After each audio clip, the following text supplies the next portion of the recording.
Hey, this is Jake Berry, and I'm here with Coach Patterson from the McAllen Memorial Mustangs. Coach, it was your first realignment as a head coach. How did it go? How did it shake up? What did you guys have to do? Anything different than normal?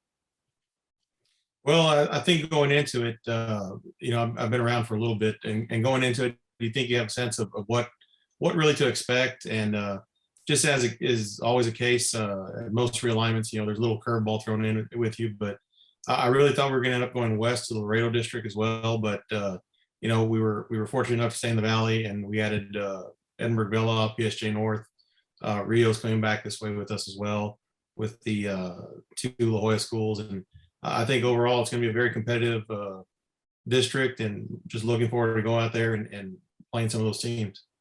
Yeah, and you bring up the PSJ North. They went deep this year. I believe they went 3 rounds deep. Villa as well. And yourself.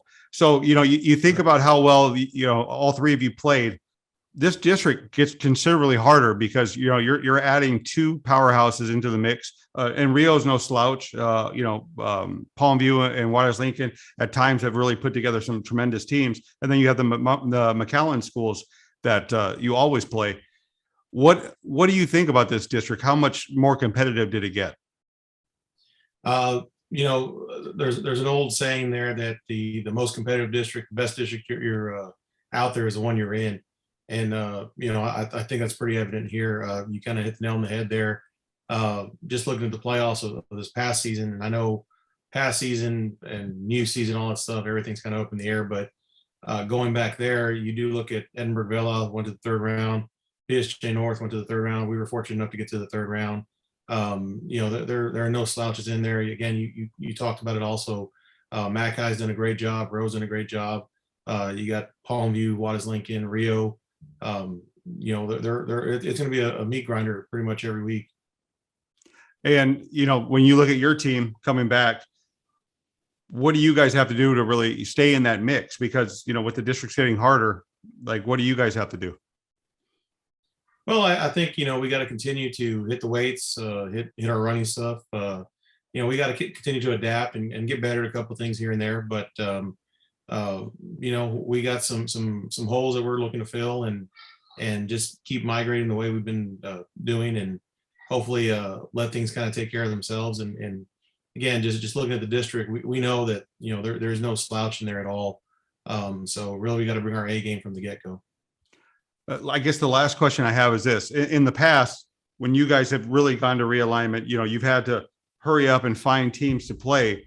With this new district, did you guys have to pick up any new games? Oh, we picked up a couple. Going into it, like I said earlier, you think you kind of know or have an idea of what's going to happen. So, Far North and we and us had talked about a possible non-district game. Edinburgh Villa, we knew they were going to drop 5A. We didn't know exactly where they were going to go. We had reached out to Harlingen South and a couple other schools, and just kind of, looking at some things. But we were fortunate enough to pick up Brownsville Hannah, just trying to stay the 6A route. Mission Vets, we knew they were going to be Division II. That'll be our week 2 game, and then San Benito will be week 3, and then we'll kind of jump into district from there. So, I guess, were there any surprises? I guess I said there was, that was the last question, but was there any surprises to you on any of the districts that you were surprised at? Not really. Well, I take that back. Probably looking at the 6A district, Edinburgh High, I thought or not Edinburgh High, the Edinburgh School District, I thought they were going to end up going to Laredo.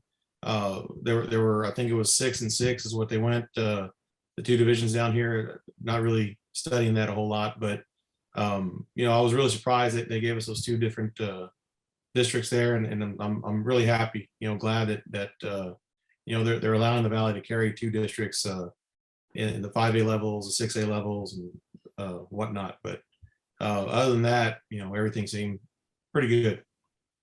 Well, Coach Patterson, thank you for taking the time to speak with me today about the new realignment, where your team sits, where you feel they sit in this district. And well, I guess let me ask this.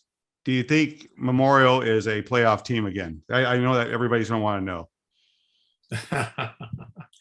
It's not trying to dodge a question at all, Jake, but really and truly, when we go into this, we're looking 1 week at a time. Yes, I want to say we want to get to the third round, the fourth round, do all that stuff. But, right now we got penciled in as we're going to focus in on Pioneer, our scrimmage game. And then after that, Brownsville, Hannah, and the rest are just going to have to sit and wait. And, we'll eventually get to them, but we're going to take it, one step at a time, and we're hoping to get there. Well, there you have it, Coach Moses Patterson from the McCallum Memorial Mustangs. Thanks, Coach, for taking the time. Yes, sir. Thank you. Appreciate you.